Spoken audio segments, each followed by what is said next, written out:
obrnil samo na ta dopis, ki nam ga je poslal predsednik Državnega zbora.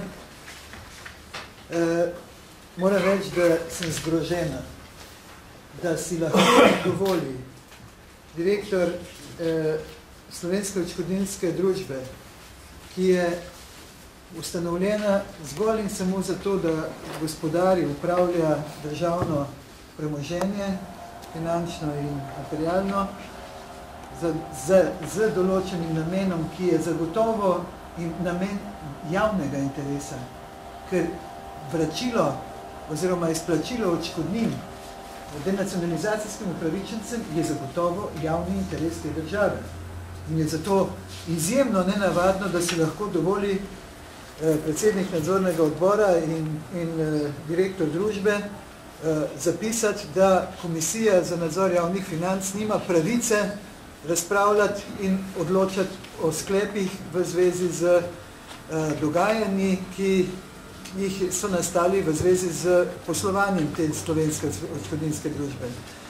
Zraven tega je pa najbolj smešno od vsega skupaj to, da je 6. oktobra Zakonodajno-pravna služba dala mnenje, ki zelo jasno pove, da sicer nimamo pristojnosti preiskovalne komisije, vendar te ambicije ta komisija nikoli ni imela. Ta komisija je v skladu z svojimi nalogami ugotavljala, ali je bilo ravnanje oziroma gospodarjenje z državnim premoženjem v Slovenski odškodninski družbi in kapitalski družbi invalidsko-pokojninskega sklada gospodarno, transparentno in ali je bilo tudi, bom rekla, da ne rečem še kaj, da ni bilo škodljivo za vrednost državnega premoženja. In to tudi mnenje Zakonodajno-pravne službe zelo jasno pove, da smo ravnali pravilno in da smo ravnali v skladu z svojimi pristojnostmi. Seveda pa lahko nekdo to bere tudi tako, da enostavno odreka kakršnekoli pravice vrhovnemu zakonodajnemu telesu, se pravi Državnemu zboru in njegovemu delovnemu telesu, stalni komisiji za nadzor javnih financ, da opravlja svoje temeljne naloge. Mislim pa, da najmanj, kar je, že to, da danes, ko prvič dejansko sploh razpravljamo okrog revizijskega poročila Računskega sodišča, ker smo do sedaj vsakokrat bili v bistvu na tak ali drugačen način onemogočeni, ko govorimo o revizijskem poročilu Računskega sodišča, ki je opravilo revizijo v obeh družbah, se pravi, da je sta to dokumenta, o katerih naša komisija popolnoma normalno, vsakokrat, kadar gre za, mi smo se pač tako odločili, kadar gre za problematične ugotovitve, razpravlja in tudi se pogovarja ali pa sprašuje odgovorne v posameznih revidiranih inštitucijah, zakaj, kako, čemu, zato da lahko potem tudi sprejme odločitve in Državnemu zboru o tem poroča, da sedaj pa, ko dejansko ni več razloga, da bi lahko gospod direktor trdil, da mi nismo za to pristojni, ga pa spet ni. Se pravi, kako daleč lahko si dovolijo tisti, ki jih je država pooblastila, da gospodarijo, upravljajo z njenim premoženjem, da lahko ignorirajo delovna telesa Državnega zbora in sam Državni zbor. Kako daleč lahko gredo? Brez kakršnih koli posledic. To je zdaj eno. Drugo, kar je, jaz bi rekla tako, seveda ni bila naloga Računskega sodišča, da ugotavlja, ali je bila, in poleg tega je revizija bila prezgodaj narejena, zaradi tega, ker so posledice se pokazale negospodarnega, netransparentnega in še kako drugače ne ravnanja v zvezi s prodajo deležev Kada in Soda v Mercatorju, da je dejansko oškodovanje nastalo.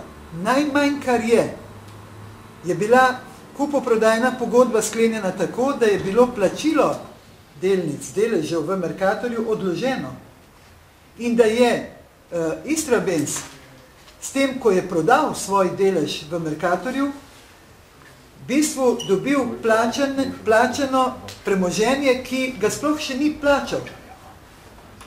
Kupnino je dobil za nekaj, česar sploh še ni plačal, ker je, kolikor se jaz spomnim, kar nekaj let bilo odloženo plačilo tega deleža.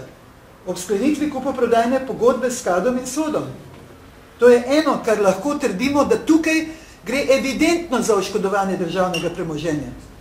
Ker je po tistega dne, ko je Istrabenz dobil kupnino letos za delež v Mercatorju, je tisti dan v bistvu bila evidentna razlika v kupnini takrat leta 2005, ker je to bila kupnina leta 2007 tudi, ker se ni cena takrat čisto nič dvignila v tem času. Tista prvotna cena. Prodajna cena je bila pa 1,5-krat višja. Za 1,5-krat višja, pardon, 250%. Torej, jaz mislim, da če tukaj govorimo o tem, kad sploh še denarja ni dobil, pa je že Istrabenz svoj delež prodal. In dobil denar brez skrbi, brez odloga plačila.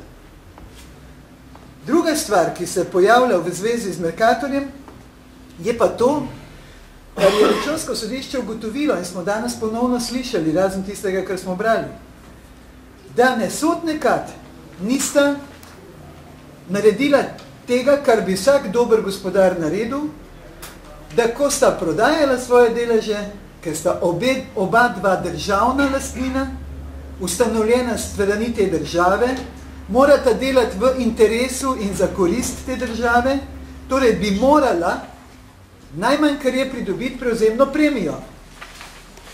Ker ne mi govoriti, da nista skupaj prodajala.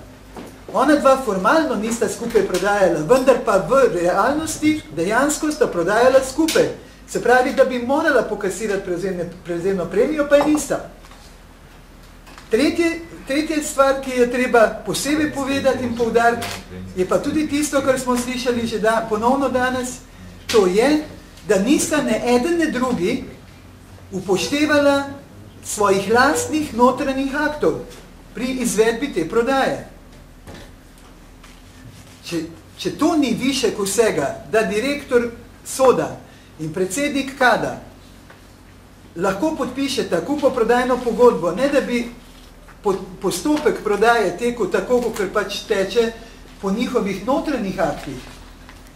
Jaz ne razumem več, ali je v tej državi res vse narobe, da si lahko dovoli en direktor ene državne družbe enostavno ignorirati svoje lastne notranje akte. Tu moram reči, da so stvari že tako daleč prišle, da enostavno, jaz moram reči, da se nič ne čudim, če naši državljani v raznih javnomnenjskih raziskavah ugotavljajo, da se tej državi nikomor več ne more zaupati.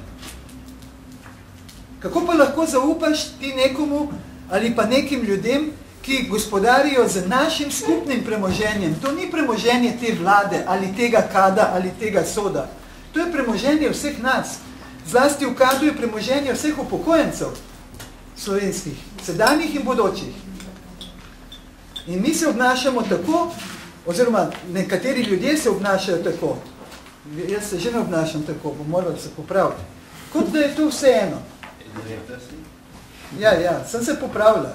In zaradi tega menim, da so ti sklepi, ki jih je predsednik pripravil, zelo, zelo utemeljeni in da bi bil skrajni čas, da generalna državna tožilka vzame stvar v roke in preveri, ali je kakšna podlaga za to, da se sproži postopek proti vpletenim osebam. Hvala.